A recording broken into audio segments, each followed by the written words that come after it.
जय माता की मित्रों, हम लोग मेष लगन के अंदर मंगल ग्रह की चर्चा कर रहे हैं और आज उनका अंतिम पाठ 12वें स्थान में इनको विराजित करके मीन राशि पे हम उनके फलों को जानने की कोशिश करेंगे कि मंगल देव अगर 12वें स्थान में हो तो कैसे फल हम लोगों को प्राप्त हो सकते हैं।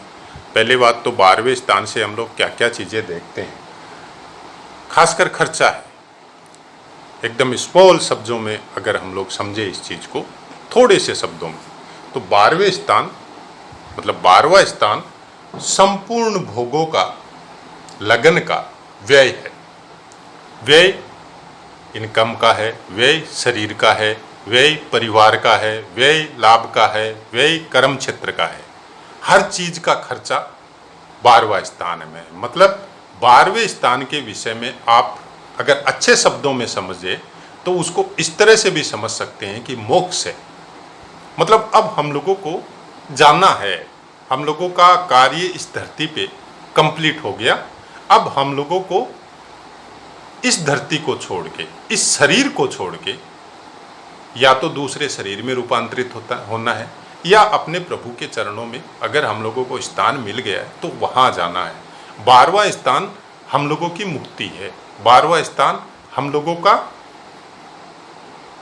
जिसको हम लोग ये बोल सकते हैं कि जो भी चीज़ से मुक्ति हो। हालांकि इसमें ये सब भी बोला जाता है कि विदेश जाएगा, दुर्व्यसन होगा या अच्छे व्यसन होंगे या कंजूस होगा या फिर वो धार्मिक कार्यों में खर्चा करेगा या कैसे कामों में वो खर्चा करेगा, अपने धन का व्यय करेगा, अपने शरीर का व्यय करेगा। तो ये सब चीज़ें 12वें स्थान में भोगों की पर्पज से देखा जाता है। क्योंकि भोग कौन से, आपके पास पैसा है, पैसे का आप भोग कैसे करेंगे? 12वां स्थान देखो। आपके पास शक्ति है, आपका नाम है चारों तरफ, आपके नाम पे नुकसान कैसे होगा? 12वां स्थान देखो। आपके पास शक्ति है तो आपके शक्ति का क्षय कैसे होगा? 12वां स्थान देखो। आपके पुत्र हैं, आपके पुत्रियां हैं तो उनका व्यय कैसे होगा? मतलब वो आपको सम्मान देंगे या नहीं देंगे? 12वां स्थान देखो। आपके शत्रु है लेकिन आपके शत्रुओं का नाश कैसे होगा? 12वां स्थान देखो। तो 12वें स्थान को और लगन को, दो चीज को अगर जन्मपत्री में आपने डीपली अध्ययन कर लिया तो बाकी चीजें बहुत स्मॉल मात्रा में है। इनको अगर डीपली अध्ययन कर लेते हैं तो सब चीज़ों का आपको पता चल जाएगा कि पुत्र सुख आपको मिलेगा कि नहीं मिलेगा, आपको पत्नी का सुख मिलेगा कि नहीं मिलेगा, आपको भाग्य का सुख मिलेगा कि नहीं मिलेगा, आपको अपने कर्मों का सुख मिलेगा कि नहीं मिलेगा, आपको अपने धन और शरीर का सुख मिलेगा कि नहीं मिलेगा, भाइयों से सुख मिलेगा कि नहीं मिलेगा। तो 12वां स्थान हालांकि सूक्ष्म अध्ययन में जब जाते हैं तो हर स्थान का 12वां स्थान देखना पड़ता है। जैसे आपका चतुर्थ स्थान है तो चतुर्थ स्थान का 12वां स्थान तीसरा स्थान होता है। तो सूक्ष्म अध्ययन जब कुंडली का करना हो, जन्मपत्री का करना हो, किसी विषय के लिए अध्ययन करना हो कि भाइयों का सुख मिलेगा कि नहीं मिलेगा, तो आप दूसरे स्थान को देखिए, अपने तीसरे स्थान से 12वें स्थान को देखिए, प्लस अपने लगन से 12वें स्थान को देखिए। देखिए भाइयों का सुख मिलेगा कि नहीं मिलेगा, उसमें तीसरे से दूसरे को देखना जरूरी है और लगन से 12वें को देखना जरूरी है। तब जाके उस भाइयों के सुख के बारे में, उस पराक्रम के सुख के बारे में आपको हकीकत पता चलेगी। केवल आप इसी से 12वां देख लिया तो आपको पता नहीं चलेगा, क्योंकि अगर आपका ये 12वां अच्छा है तो फिर ये सुख मिलेंगे आपको। लेकिन ये 12वां भी अगर आपको सपोर्ट नहीं कर रहा है तो फिर वो सुख मिलने में थोड़ी प्रॉब्लम आएगी आपको। तो सब सुखों के लिए 12वां स्थान देखना बहुत ज़्यादा ज़रूरी होता है। कुछ विद्वानों ने या कुछ ज्योतिषियों ने या चैनल में फिलहाल वर्तमान में जो हम लोग देख रहे हैं वो भावत भावम का सिद्धांत लेके केवल एक ही चीज़ को आपको बताते हैं। हम बोलते हैं ये सही नहीं है, क्योंकि पहले अपनी जन्मपत्री के हिसाब से अपना 12वां स्थान कंप्लीट अध्ययन करना बहुत ज़रूरी है। उसके बाद में आप भावत भावम इस सिद्धांत में जा सकते हैं कि सूक्ष्म अध्ययन करना है कि हकीकत में कहाँ अड़चन आ रही है। लेकिन इसी तरह से पहले सूक्ष्म अध्ययन में चले गए और अपने 12वें स्थान का अध्ययन ही नहीं किया। अब सूक्ष्म अध्ययन से आपको पता चला कि भाइयों का सुख या पराक्रम का सुख, यहाँ पे कोई क्रूर ग्रह बैठा है जो दुश्मन है इसका और किसी कारणवश इसका सुख आपको ये ग्रह प्रदान नहीं करवा रहा है। लेकिन अगर 12वां स्थान अच्छे ग्रह से गोचर है, अपनी स्व राशि में है, तो वो सुख आपको प्रदान करवा रहा है। तो ये मान के चलिए, ये जो बैठा है ना क्रूर ग्रह, ये केवल इस ग्रह, इस जगह का ही नुकसान करेगा, इसका नुकसान नहीं करेगा। ये आप लिख के रख लीजिए। ऐसा अभ्यास में हमने देखा है, आप भी देखिए। और अगर मेरे पे विश्वास करता है तो 2-4 कुंडलियों में आप मिला के देख लीजिए कि वैसा कुछ सिद्धांत होता है या नहीं होता। सूक्ष्म अध्ययन में भावत भावम के सिद्धांत में जाना चाहिए, लेकिन संपूर्ण अध्ययन जब कुंडली का करना हो तो अपने से 12वां स्थान, अपने लगन कुंडली से 12वां स्थान, अपनी चंद्र कुंडली से 12वां स्थान, दोनों का सूक्ष्म अध्ययन बहुत जरूरी है। उसके बाद में भावत भावम स्थान पे जाइए। और भावत भाव सिद्धांत में भी आपको ये चीज हमेशा ध्यान रखनी पड़ेगी, क्योंकि हम लोगों का भारतवर्ष चंद्र कुंडली के ऊपर बहुत ज्यादा निर्भर करता है। और हम लोगों का जो वर्ष वगैरह डिसाइड होता है, तिथि वगैरह डिसाइड होता है, वो भी चंद्रमा की गणना से ही होता है। नक्षत्रों का जो अध्ययन होता है वो भी चंद्रमा की गणना से ही होता है। तो लगन कुंडली के साथ चंद्र कुंडली का भी संपूर्ण अध्ययन आपको करना बहुत जरूरी है। से चंद्र कुंडली के हिसाब से 12वां स्थान अगर आपका पीड़ित है और लगन कुंडली के हिसाब से पीड़ित नहीं है, तो फिर वो सुख आपको नहीं मिलेंगे जो मिलना चाहिए। उसमें कुछ न कुछ कमी आपको प्राप्त होगी ही होगी। तो चलिए, मीन राशि, मीन राशि के बारे में यही बोला जाता है कि मीन राशि जल से संबंधित होती है, और जल से संबंधित कारकों से ही आदमी का जीवन यापन हो या आदमी उसकी तरफ आकर्षित हो। वो परिवेश जो जल से संबंधित हो, नदी का हो, किनारा हो, समुद्र का किनारा हो, समुद्र की लहरें हो, समुद्र में जाना हो, नदी में जाना हो, वो सब चीज़ें आपको पसंद आती है। अब आप बिजनेस पर्पज के लिए भी अगर उसके साथ सम्मिलित हो गए, वो बाकी ग्रहों के ऊपर डिपेंड करती है, लेकिन ऐसा कुछ कारकत्व मीन राशि के अंतर्गत आता है। मीन राशि वाले आदमी बहुत ही ज़्यादा शांति प्रिय और अपने काम से मतलब रखने वाले होते हैं। अपने काम से ही सामने वाले के साथ इतना ज़्यादा नहीं खुलते हैं, लेकिन जिनके साथ मित्रता रखते हैं वो बहुत लंबी मित्रता उनकी चलती है। फालतू के कामों में ऐसे इंसान नहीं पड़ते हैं। लेकिन मंगलदेव अगर यहाँ पे विराजमान हो तो फोर्सफुली वो काम करते हैं। मतलब मीन राशि से कनेक्टेड मंगलदेव का कारकत्व दोनों आपस में सम्मिलित नहीं होते हैं, तो यहाँ पे दोनों में युद्ध जैसा वातावरण रहता है। हालांकि मीन राशि का स्वामित्व गुरुदेव को प्राप्त है। अगर गुरुदेव की दृष्टि अच्छी है तो यहाँ पे मंगलदेव थोड़े शांत हो जाते हैं, और शांत होने के बाद में वो आपके साथ ये करते हैं कि आपका भाग्य उदय आपकी जन्म भूमि से, जन्म लैंड से, जहाँ पे आपका जन्म हुआ वहाँ से बहुत दूर जाके और बहुत धनी या बहुत फेमस आपको बना सकते हैं, विदेश यात्रा के योग बनाते हैं। उसका कारण है, एक तो लग्नाधिपति है, दूसरा अष्टमाधिपति है। और अष्टमाधिपति जब 12वें स्थान में होता है तो वो कुछ ये भी मत देखने को मिलता है कि वो योग कारक होते हैं, वो आपको अच्छे फल प्रदान करवाते हैं। लेकिन क्या हकीकत में ऐसा होता है, वो आपको अभ्यास के द्वारा पता चलेगा। जैसा कि ग्रह की अवस्था अंशों के हिसाब से हम हर पाठ में चर्चा करते हैं, तो 12वां मीन राशि मतलब सम राशि है, और सम राशि में 0 से लेकर 6 अंश तक ग्रह मृत रहते हैं, 6 अंश से लेकर 12 अंश तक वृद्ध रहते हैं, 12 से लेकर 18 अंश तक युवा होंगे, और 18 से 24 अंश तक कुमारावस्था में होंगे, 24 से 30 अंश तक बाल्यावस्था में होंगे। तो जैसी अवस्था है उसी अनुसार वो आप अपने फलों में कमी और बेसी आपके जीवन में करेंगे। जो जन्मपत्री में जो अंश के ऊपर आपको जो ग्रह मिल गए, अब उसको अगर आप अभ्यास से समझेंगे तब आपको बहुत कुछ चेंजेस देखने को मिलेगा कि आपके लगन के अंश कितने हैं, आपके उस भाव में कितने अंशों पे वो ग्रह विराजमान है, वो लगन के अंश के कितने नज़दीक है, कितनी दूरी है, वो हर पाठ में मैं बताता हूँ। सब पाठ में सेम ही चीज़ें बताने से वो वीडियो भी थोड़ा बड़ा हो जाता है और बहुत कुछ बातें बतानी छूट भी जाती है और छूटती भी है, क्योंकि एक ही वीडियो में संपूर्ण बताना बहुत मुश्किल हो जाता है।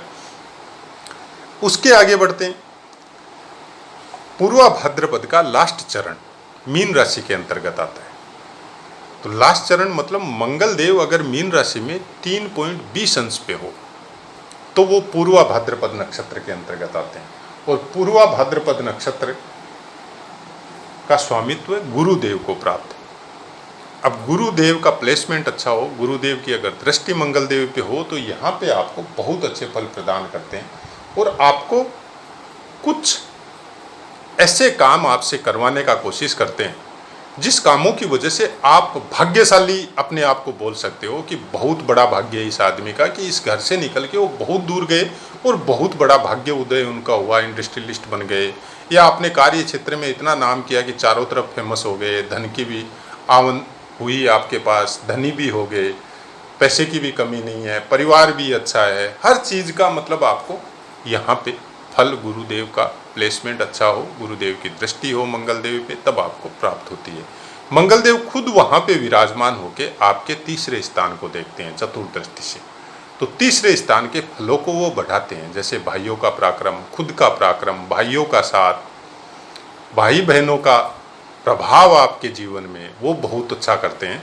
और वहाँ से छठे स्थान को देखने की वजह से वो रोग ऋण शत्रु का भी नाश करते हैं, तो वहाँ पे भी वो अच्छे फल प्रदान करते हैं। लेकिन जैसे ही वो अष्टम दृष्टि से सातवें स्थान को देखते हैं और शुक्र देव की कंडीशन अगर अच्छी नहीं है तो फिर वहाँ पे वो कुछ खराब फलों की प्राप्ति भी आपको करवा सकते हैं, बशर्ते अगर राशि अधिपति शुक्र देव जो है तुला राशि, वो अगर अच्छे हैं और गुरु का भी साथ मिल रहा है, तब इस फलों में कुछ कमी आ सकती है। लेकिन फिर भी छोटे मोटे लड़ाई झगड़े वगैरह, छोटी मोटी बात नोक झोंक वगैरह जो साधारणतः परिवारों में होती भी है, वैसा कुछ देखने को मिल सकता है।